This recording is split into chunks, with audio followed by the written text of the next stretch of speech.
about 2 months ago, I came up here and did a video that I felt that I would like to try to do, and I resisted for a long time because of the response I get. Luckily for me, I didn't really get any comments on the video at all, just a couple likes, which I do appreciate. But it was for me to kind of, endorse the fact at why it was okay to get behind Roman Reigns several months ago. You see, I was honestly feeling back in 2017, I felt that the WWE at least finally made Roman Reigns someone himself and not like, the next John Cena 2.0 as he was turning out to be in 2015. Well, that all has changed since WrestleMania 34.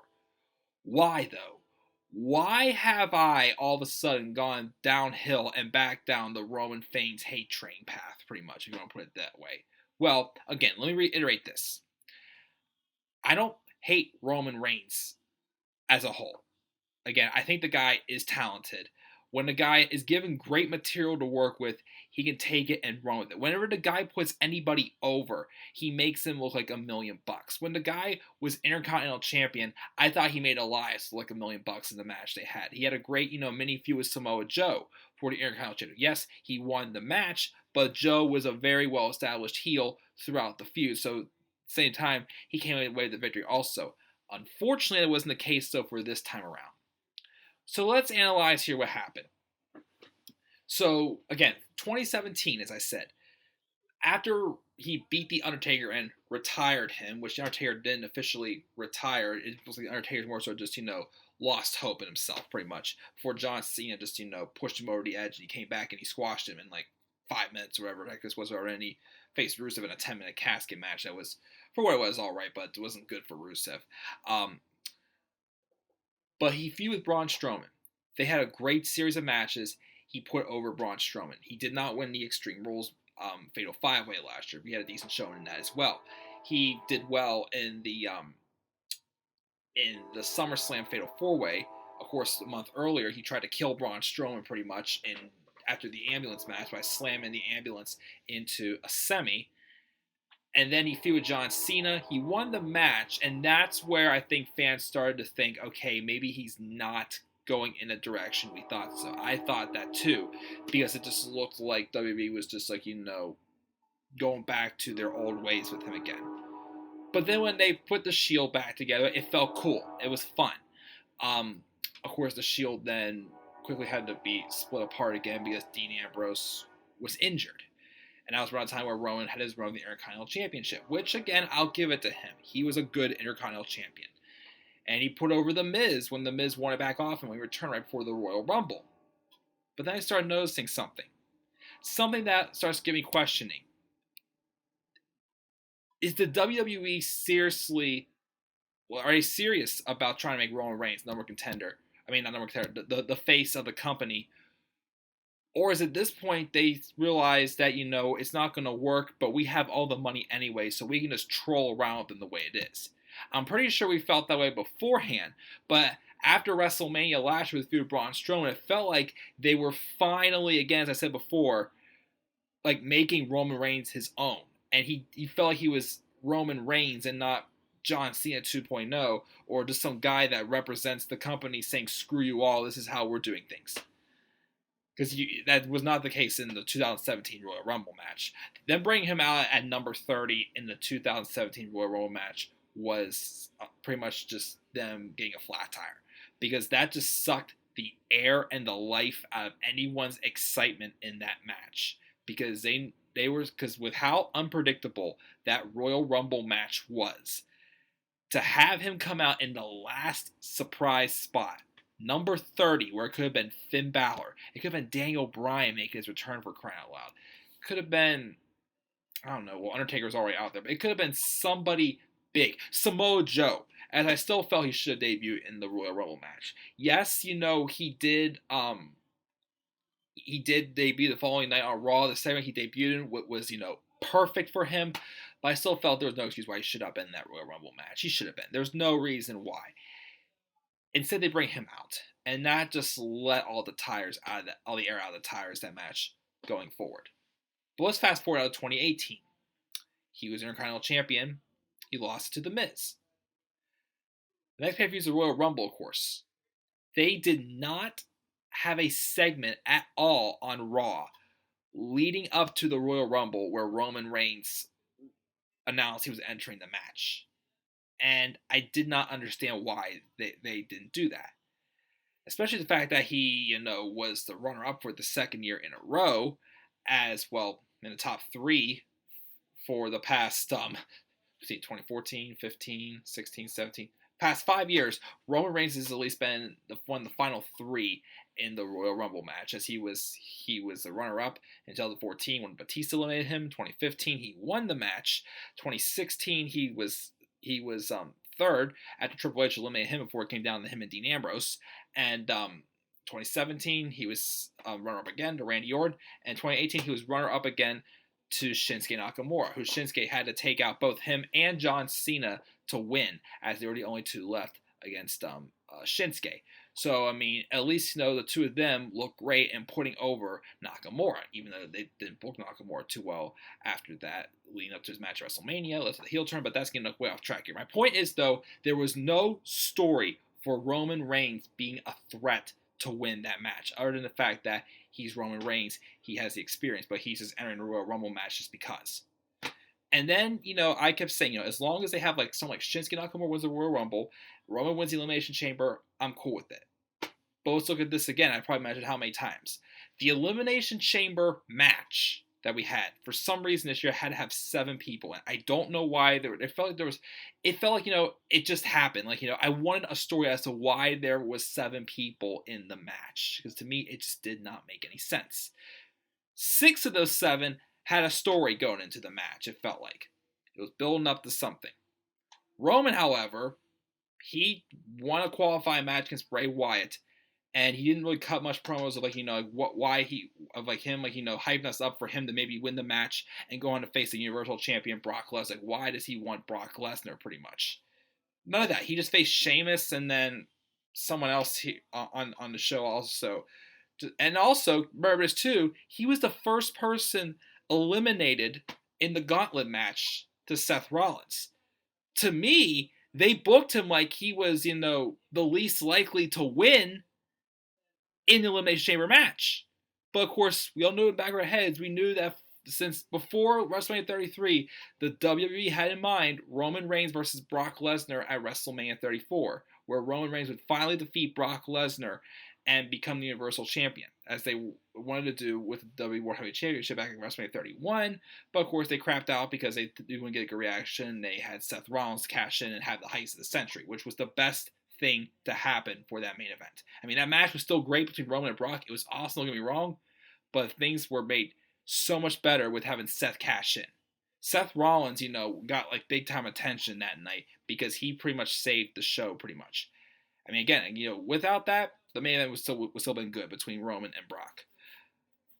But again, the Elimination Chamber match happens. And I'll give credit, the match I thought was good for the Elimination Chamber.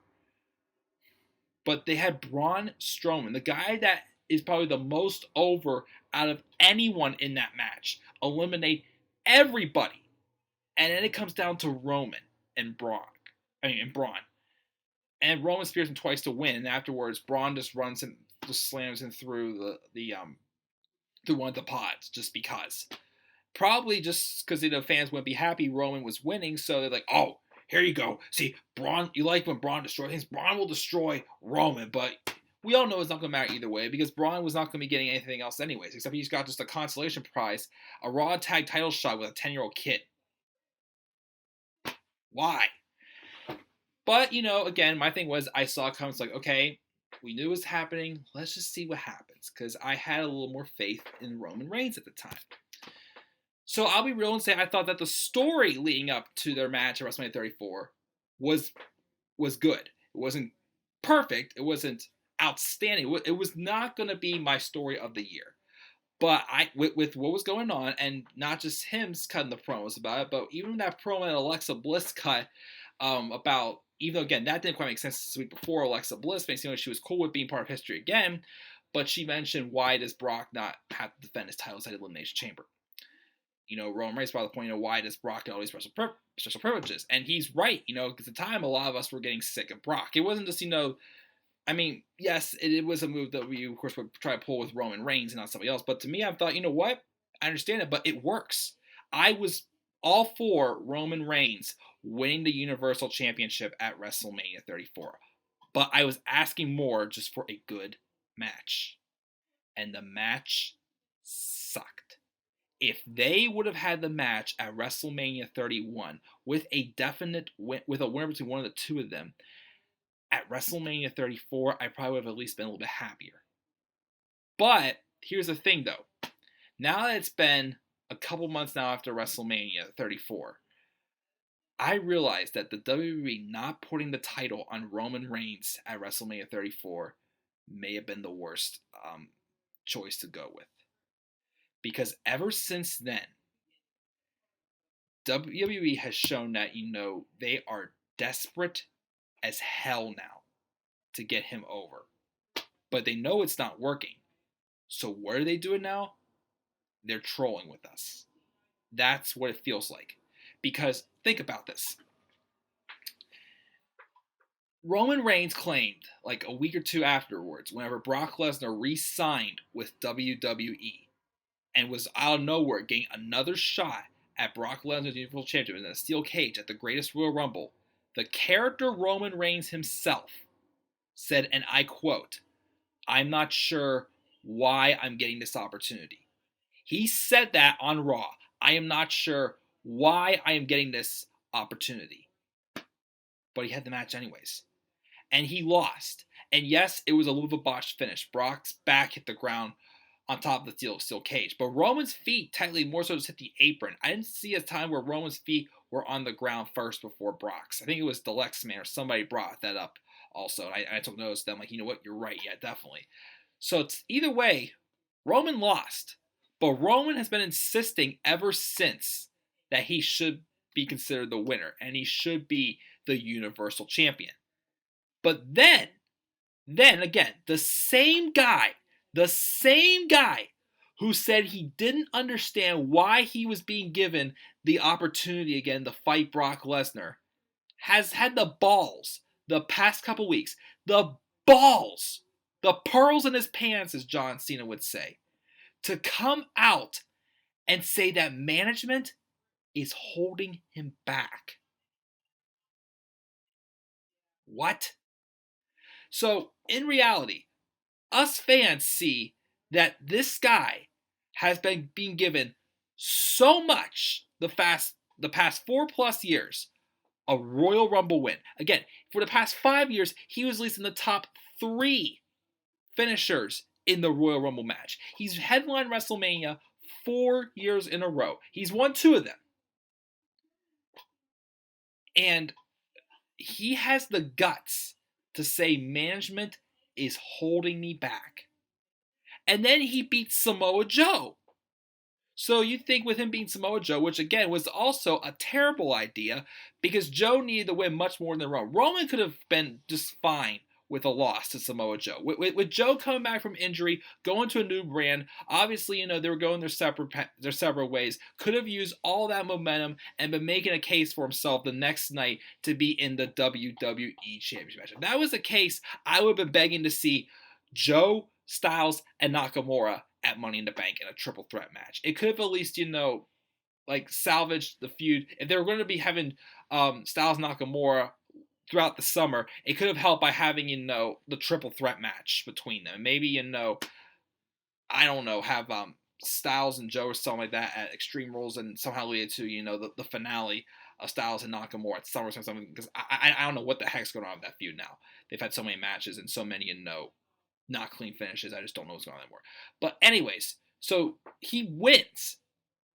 And then he's still going to Raw saying that management's holding him back. Yet Jinder Mahal calls him out and prevents him from winning his opportunity. An opportunity that management gave him to be in the Money in the Bank ladder match when earlier on Jinder Mahal beat Chad Gable in a match That wasn't enough for him to get into the match. And Jinder Mahal says that Roman Reigns has gotten so many opportunities, yet Roman Reigns feels that management is holding him back. At this point, again, with having Roman Reigns feuding with Jinder Mahal, shows WWE's desperation. They think that, oh, nobody liked Jinder Mahal's title reign last year. We all knew it was a bad idea, but we had to do it because we had to grow a population in India, which did not work because, one, Jinder Mahal is actually Canadian. He's not Indian, just the character is. And two, as I said how many times, you tried to make gold from poop. As I said, if they wanted Jinder Mahal to be champion going in to that India trip this past winter, what they should have done is build him up and maybe at Survivor Series or even before Survivor Series or even on the tour in India have some type of live special with a more established Jinder Mahal winning the title. That could have been much better than throwing the title on him out of nowhere and have him hold it for 6 months and literally devalue it and devalue SmackDown Live like it was. So yes, he is one of the most hated guys on the main roster because he sucks. So the WWE, being as desperate as they are, backed into the corner, having no other routes to go, books him in a feud with Jinder Mahal. And so the first week, they have Roman pretty much just, destroy Jinder, and that way he can't be in his Money in the Bank qualifying match. After Kurt Angle's like, I'll let my emotions get to me next. Like, what emotions did you let him get to you? The guy sucks. You're not, one win is not going to be everything. You didn't give your son, Jason Jordan, an opportunity because he wasn't winning. He was holding his ground, but you didn't give him an opportunity like you said that one time. So why are you giving Jinder an opportunity here now?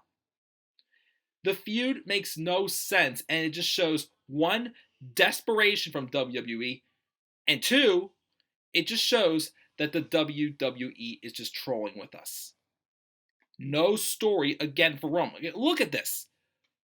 What story was there for Roman when he took on Brock at WrestleMania 31?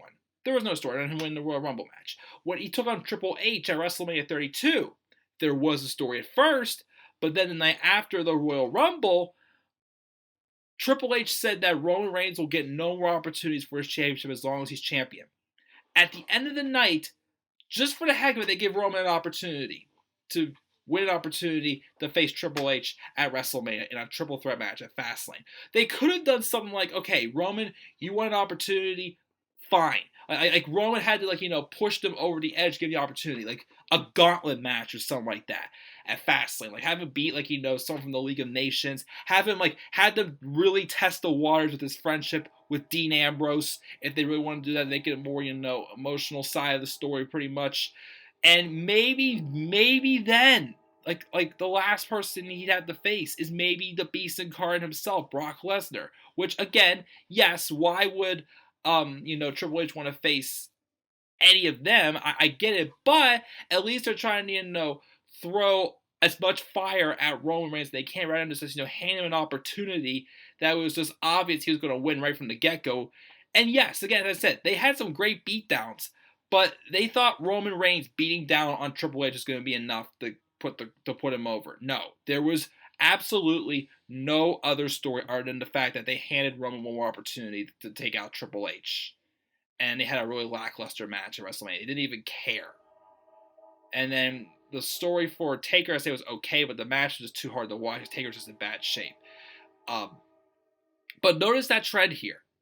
There is absolutely no strong story at all. And that's what's really hurt the Roman Reigns character over the years. And not just that, it looks like WWE knows that that's the case, but they don't care. And now it's more coming across they're just trolling with us. And that is why people hate, and myself, are hating on Roman Reigns. That's why I can't wear that shirt behind me right now, because, I know that that's a guy that, is a great talent, but the WWE is using him to pretty much say, screw you all, we can do whatever we want because we have all the money. They just got $1 billion again for signing SmackDown Live to Fox for a 5-year deal for $1 billion, pretty much. I'm pretty sure they're not going to do anything valuable with that money for the company. I am calling it right now. They probably will not. I don't have the faith in them. But my question is this: WWE, if you're that desperate to get Roman Reigns to be the top face of the company, get people to give the crowd reaction just like Seth Rollins gets, to the point where you don't have to have, The Rock or Seth Rollins or somebody go out there and do something that's obviously you guys just kissing our asses trying to get us to like Roman Reigns. Another prime example would be in 2015, right after Reigns won the Royal Rumble, and everybody was just like so mad, getting hashtag cancel the network or whatever heck it was called. People were canceling their subscriptions because they were just so mad that the WWE didn't learn a year before for what it did in the 2014 Royal Rumble. I mean, yes, it worked out in the end, but this time wasn't going to be the case. So what happened? They had Roman and Bryan, the guy who they wanted to win, which he didn't have to win. But the thing is nobody came out of that Royal Rumble looking strong. Everybody looked weak in that Royal Rumble match. Again, they could have came down to Ambrose, Ziggler, Bryan, and Reigns. Reigns could have eliminated Bryan at the end, shook hands, awesome, we're good. But instead, they had Rollins and Bryan go after each other in a match. The winner would face Roman Reigns at Fastlane, and the winner of that match would face Brock Lesnar at WrestleMania 31. Roman won the match, and then the next night on Raw, they had Daniel Bryan cut this promo, sounding exactly like how Vince would say it was all Vince. Bryan was like, boo, boo. I was feeling that way, when you won the match. So when I went after you, I was going to prove to you that I should have been in that spot instead. But, I lost and you're the better man. Congratulations. I am honored. And he ended up saying, I'm honored to be teaming with Roman Reigns tonight. Making it sound like he was some great person. That was not Daniel Bryan. That is all Vince. And with Vince McMahon also having Roman Reigns, dude, all of these scripted promos. Roman Reigns is able to talk straight from the heart. Just be himself and not this scripted crap. He is awesome to be on the microphone. He has the passion, he has the fire, but whenever he's being Vince McMahon's mouthpiece pretty much, that's when he sounds like crap. Again, all that is just bad storytelling, bad writing. The WWE, again, as I said before, in the Elimination Chamber, had stories for everyone going to the Elimination Chamber match except for Roman. The guy that they want to be the top babyface of the company. Why? Why is that the case?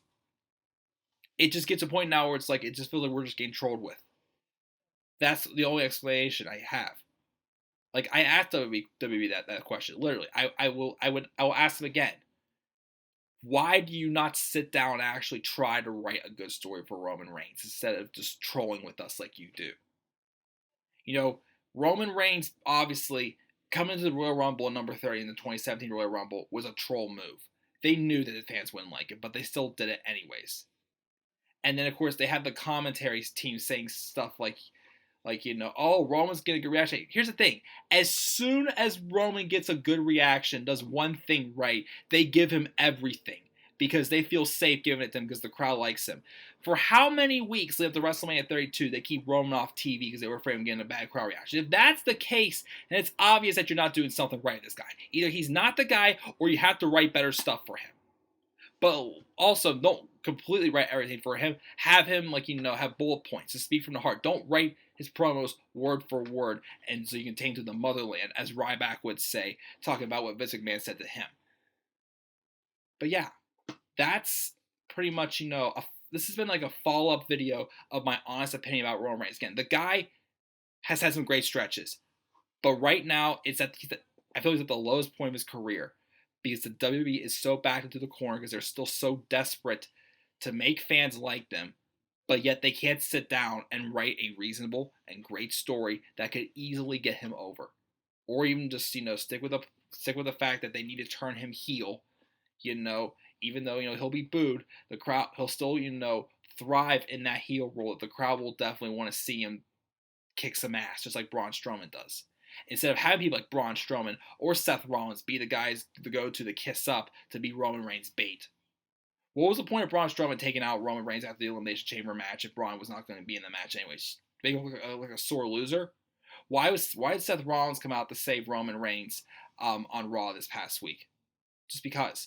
Why was there no story to Seth and Roman being okay with each other again, but there was a good story for Dean Ambrose to regain Seth Rollins' trust back this past summer.